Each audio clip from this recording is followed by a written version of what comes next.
Hello dear audience, আজকের ক্লাসে আমরা শিখব বাংলা বানান শুদ্ধিকরণ কিভাবে অতি সহজে মনে রাখা যায়। ওকে, চলুন দেখে নেওয়া যাক। প্রথমে আমাদের কি করতে হবে, হ্রস্বইকার এবং দীর্ঘইকার এই দুটোর কোড দিতে হবে। হ্রস্বইকারের কোড হচ্ছে 1, দীর্ঘইকারের কোড 2। এই কোড দুটো আমরা মূলত বসাতে পারি যে আমরা জানি হ্রস্বইকার হচ্ছে ক্ষীণস্বর এবং দীর্ঘইকার হচ্ছে দীর্ঘস্বর। দীর্ঘইকার কিন্তু আমাদের একটু ডিপ করে টানতে হয়। তাহলে এটার উপর ডিপেন্ড করে আমরা যে কোড বসালাম 1 2, তারপরে আমাদের কি করতে হবে, বানানগুলো সিলেক্ট করতে হবে যে কোনটা কোন সিস্টেমে পড়তেছে।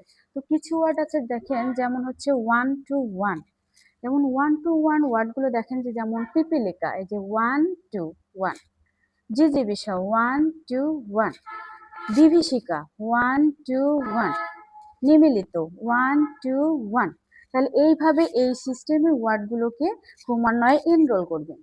আবার কিছু ওয়ার্ড রয়েছে 2 2, দেখেন যে 2 2, ভাগীরথী 2 2, সমীচীন 2 2, হরিতকি 2 2, প্রতীচী 2 2।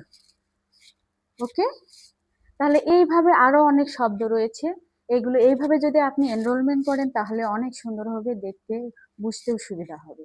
আবার কিছু ওয়ার্ড রয়েছে 2 1, যেমন দেখেন গীতিকা 2 1, গীতাঞ্জলি 2 1। এইভাবে ওয়ার্ডগুলো এনরোলমেন্ট করলে বুঝতে এবং দেখতে অনেক সুবিধা হবে। আমি আপাতত নোট করতেছি, ইনশাআল্লাহ কমপ্লিট হয়ে গেলে আপনাদের সবার সুবিধার্থে আপলোড করে দিব ইনশাআল্লাহ। আজকের ক্লাস কেমন হয়েছে অবশ্যই কমেন্ট করে জানাবে। See you soon.